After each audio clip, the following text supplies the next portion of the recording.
Gitrako tondrafikiazo nahitsany lasy kapaniriko fahendrena ny androm-piainako sisy mandrapotiko tany mba hiavahako amin'ny hafa fiefabe raha tsy vita tao anatiny ditra efa maromaro ihany ozy le tsy mahay manisy ka fatary firo indray tsy ho voatanisy ary akolesony rakobinao ny tena marina nenina tsinona toy ny namana mandefina ny orina mamelo tampoka tsy apozina toy ny hoe mamy misy pozina raha fakatsamy alovy tsy nariny saingindrisy fiafatara loatra ka isorana ny tompo tsy nandefa tany akoatra tamby fampitoana ny alana sakany zay nampahory ny fanahy tamby fampijalim-batany efizay aranisy efizay le lalam-penana ka anatra ho ansisy ty mba isy isaintsainany tontolo vaminanina tsy takatry ny fijaliany fahoriny tsy afaka ny andinika ny mety hitranga tsy afaka ny hitranga satria lasa efa banga tontolo vaminanina tsy takatry ny fijaliany fahoriny tsy afaka ny andinika ny mety hitranga tsy afaka ny hitranga satria lasa efa banga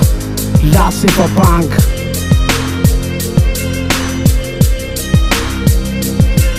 lasa natao fitaratra natao fitarafana lasa matona andalo de misy namorona ny tany ka amizao fotoana maro mifandimbinora maro misalamy mirakla nefa tsisy fasanjiko lasako aliko ny ela fiandohana tany ny fahagolatany eny afasavantavako eny miseho ny taratra eny afamazina ny afy eny miseho ny lalatsarotra amin'ny fanjoy avitero maso mamitatingana maro ny lasa fa maro ny tanana ny mikasany tsy angina nefa ny tany malama mainaka amisia saina fankehitiny ho any lasa manaiky no avy todo ny lasa mamaly ny tendry fa mifanama olona am'izany rehetra zany mitaizy ombenimbeny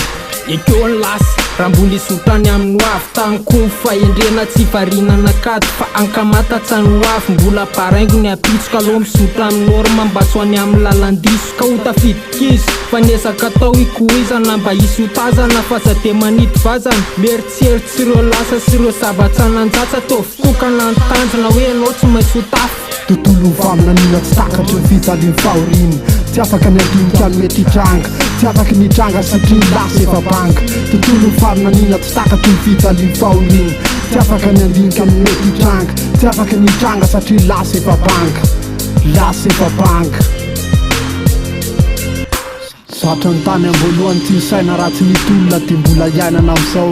ny olona matomy firoma de nifaika any lasa natao paintina masina na misy tsy ravina lavitry ny afo na misy tsy levina ny ara-maketona mbola miandry miaty mbola tsy tody ka entsika miara mitaratra fanafana ny vatana miara-tsambatra angamba ho an'ny fatitra iray samoray any samany efa vita vady tsy mitady tambony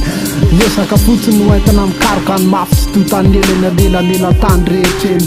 ka zay farafirany lasa tao ohatra satria atana tohatra ny lasa mifanohitra amin'ny ankehitriny ary no avy baraingy sary-patarina miakaiky ny farany ary no avy baraingy sary-patarina miakaiky ny farany tontolo vaminanina tsy takatry ny fijaliany fahoriny tsy afaka ny andinika ny mety hitranga tsy afaka ny hitranga satria lasa efa banga tontolo vaminanina tsy takatry ny fijaliany fahoriny tsy afaka ny andinika ny mety hitranga tsy afaka ny hitranga satria lasa efa banga lasa efa banga